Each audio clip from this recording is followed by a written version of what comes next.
Senate negotiators will be back on the Hill today trying to hammer out a deal about the security. The Republicans in the House and the Senate, they signaled they think these negotiations won't be over today.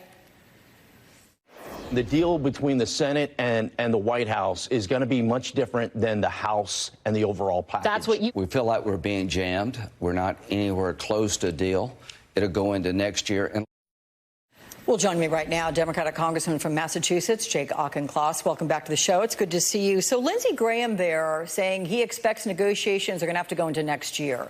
How about you? What are you hearing so far? And how difficult do you think it's going to be to get whatever bill they come up with actually passed in the House? Do you have any read on the role Speaker Johnson might play? Good afternoon, Alex. Thanks for having me on. Predicting timetables in the Senate is always a hazardous business. I am confident that ultimately the Senate is going to get to a deal. I think the president's direct involvement has moved it forward considerably. And the significant question here is whether Speaker Johnson steps up to this moment, helps pass what could be the most consequential bipartisan legislation of the 118th Congress, or whether he continues his pattern of his short tenure of shirking in front of his MAGA base, which is why I think it's especially important that House Democrats give this text, whenever it's released, a fair hearing. Border security can be a progressive win just as much as a conservative win. These Mexican drug cartels are multinational corporations. They're trafficking humans and drugs in collusion with the Chinese Communist Party, and they're committing some of the most grotesque human rights violations in the Western Hemisphere. So taking them on, tightening up border security, absolutely can be a progressive win, as well as a win that conservatives can take home to their districts. Yeah, 100%. I agree with you on that. And let's give the Senate a little more time today and see what they can come up with, and not just consider, based on Lindsey Graham's verbiage, that it's not going to happen. But the White House met with the leaders of the Congressional Hispanic Caucus yesterday over their concerns that the Biden administration is going to make too many concessions to Republicans on immigration policy, but of course in exchange for more Ukrainian and Israel funding. How far should negotiations go to get a deal? I'm not going to negotiate against myself in the open here. I'm not watching the paper get passed back and forth in the Senate. I think Democrats broadly, including President Biden, are rightfully skeptical of Republican border proposals, given the Trump legacy of human rights violations and undermining of due process at the border. That doesn't mean, though, that we don't have significant challenges at the border and that there aren't bipartisan potential compromises to help fix it. The border is not secure right now. We got 2x, 3x as many crossings as it was designed to handle. We have significant trafficking of drugs and humans. 100,000 Americans are dying of fentanyl every year. It's getting worse, including in my district. We need to do something. The president needs to do something, not just for the good of the country, but frankly, politically as well.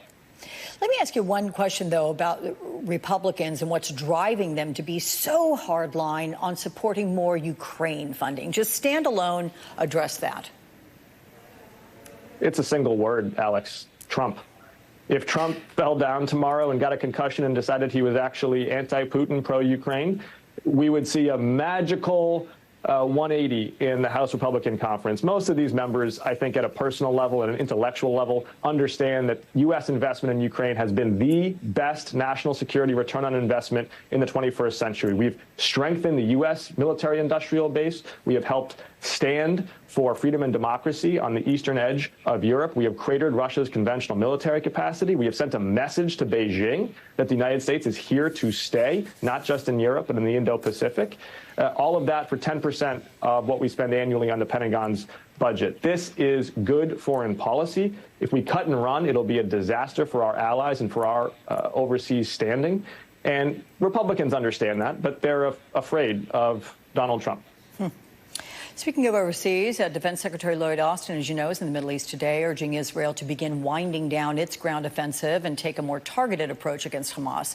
Does the U.S. have any real influence over Benjamin Netanyahu in this moment? Yes, and we've seen that influence play out over the last 2 months. Humanitarian corridors, more surgical operations in the south than were in the north, I think are direct results of President Biden's engagement. And most importantly, of course, the hostage negotiations, which President Biden really brought into existence through shuttle diplomacy between Qatar and Israel and other actors in the Middle East. So absolutely, the daily engagement has been critical, and it's going to have to continue because ultimately, until Hamas is dismantled, there's not going to be a sustainable solution for this tragic conflict. But this week, as you know, the president described Israel's bombing of Gaza as indiscriminate. And in fact, many people around the world see the U.S. as being complicit because it's the main supplier of military equipment for Israel. Are Israel's actions compatible with U.S. values? Yes. Israel is waging a nightmarish conflict. Nobody wants to see this war continue, but also nobody has articulated a counterfactual that is pragmatic and sustainable. If Israel were to lay down its arms tomorrow and Hamas were able to take over governance in Gaza yet again, we would perpetuate this cycle of violence. Hamas has walked through every ceasefire it's ever negotiated. It has killed indiscriminately civilians in Israel. It has immiserated the Palestinians in Gaza, and it will continue to do so for so long as it is in existence. Hamas cannot be part of a solution. Hamas has got to be dismantled.